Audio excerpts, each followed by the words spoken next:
moving.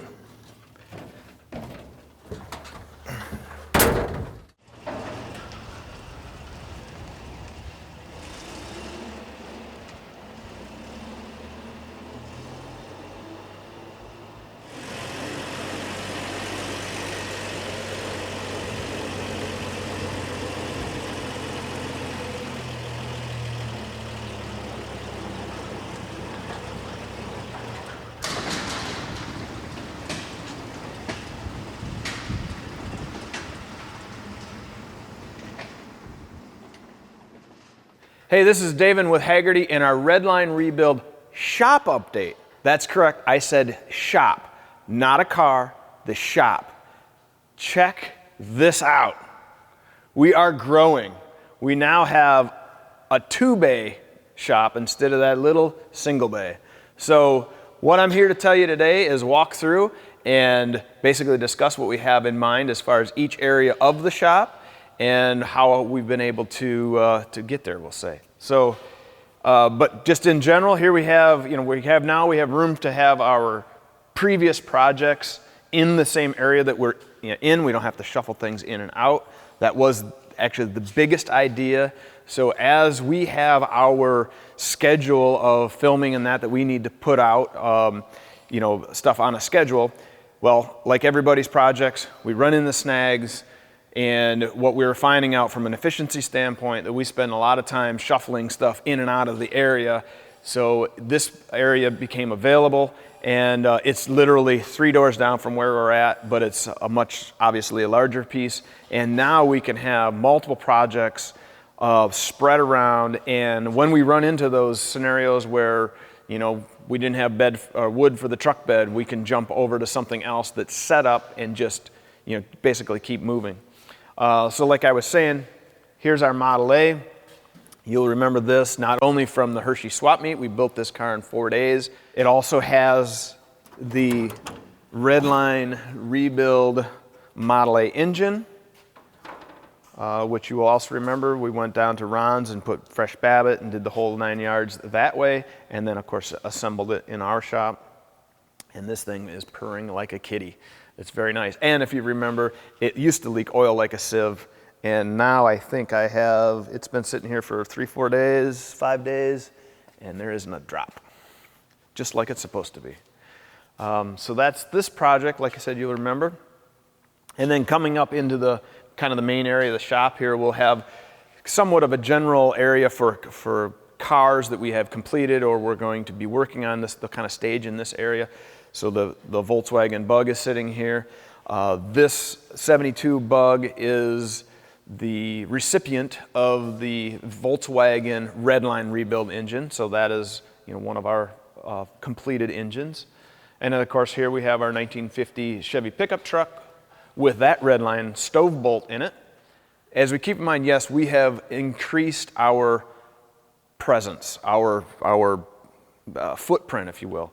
But still at the heart of it, it's still me, and it's still how I do things and how I think about things. So my mind is still small garage, and yes, I got fancy cabinets, and I have a little more tools, but at the same token, it's still these hands. And so we have a project bay. Think about this as a bigger 2-car garage. And again, when we get down to the next bay, the same idea. So we'll be working on this hoist here again, and again another small bay or another bay, just a hoist area project car. We will talk about this 37.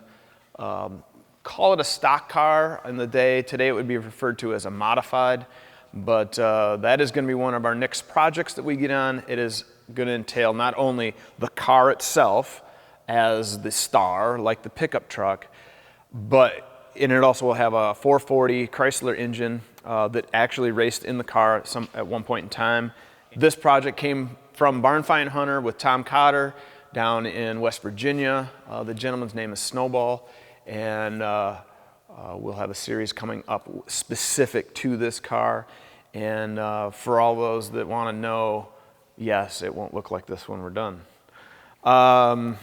Over in this corner is our electrical small project area. So we're trying to keep things set up so, again, I need to come over and rebuild a turn signal switch. I can come over to this area.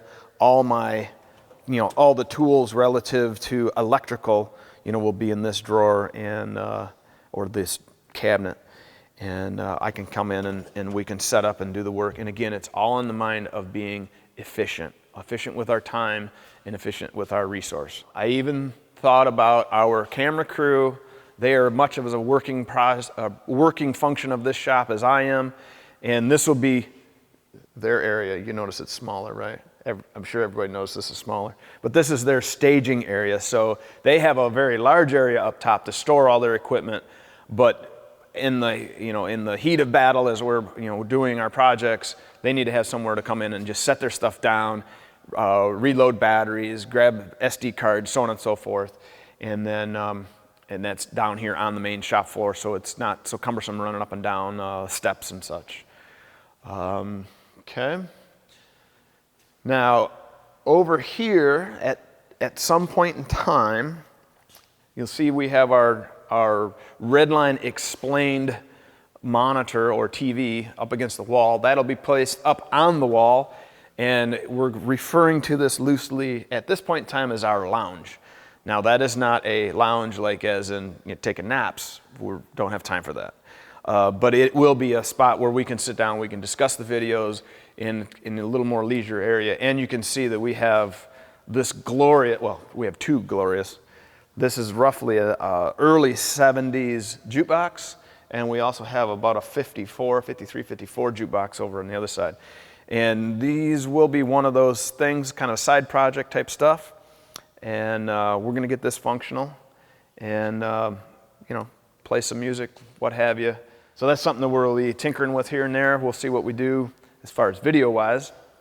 But, and then we have over here, just storing for this point in time, but we have our 1957 Harley Sportster that we did a Redline rebuild on the whole bike, engine and the whole bike.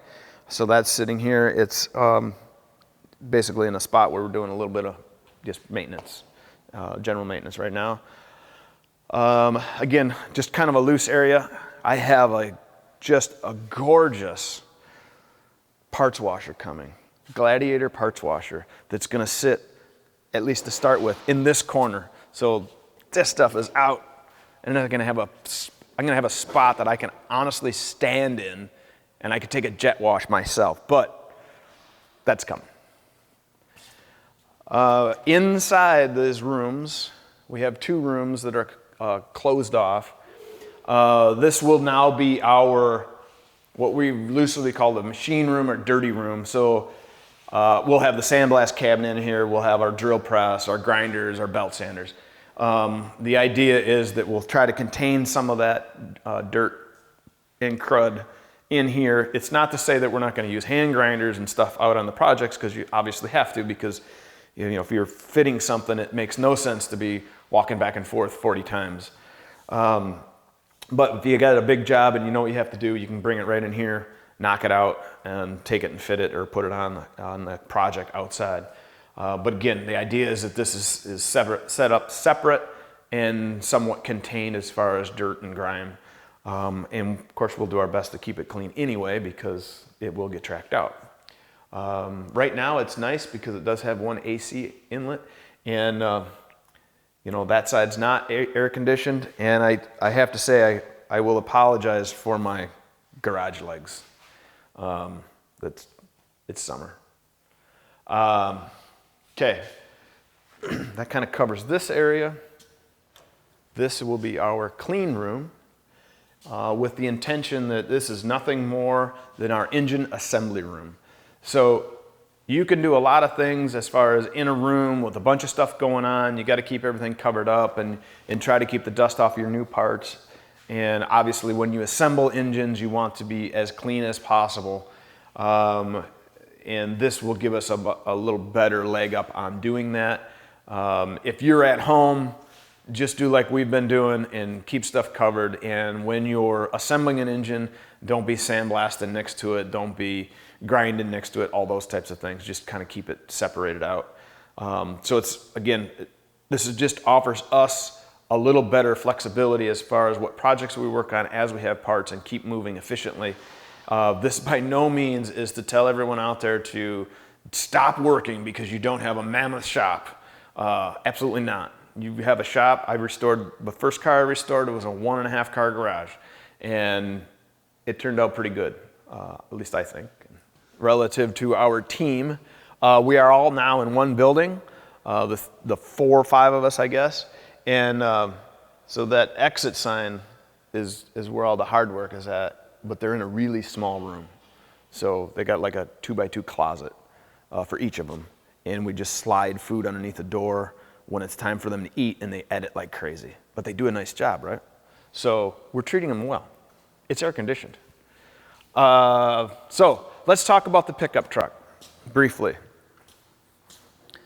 So coming up here in the next update, we're going to walk through a bunch of things relative to how this project evolved, how it started, how it evolved, and everything that we've done on it.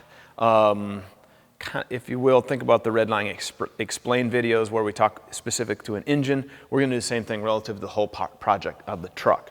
And so with that, we're going to ask you to throw out all your questions relative to the shop, as in, hey, what do you have ideas for this area, that area? Any questions that I may have just skimmed over what something was, because that happens. After that, we got big plans. Obviously, a big building in time and investment needs to have big plans, and we have big plans for some really cool stuff, not just cool, rough stuff, we'll say, but some stuff that will be a little more appealing to the eye for some people, and for other people, maybe not. But hey, we're gonna have fun. We're gonna work our butts off because, well, we got our own projects to do at home. At least I do. I know you do. And with that, I gotta find a broom and kind of sweep up here a little bit. So we will see you on the next Redline update. We'll be in the shop. We'll be talking about this project and more to come. See ya.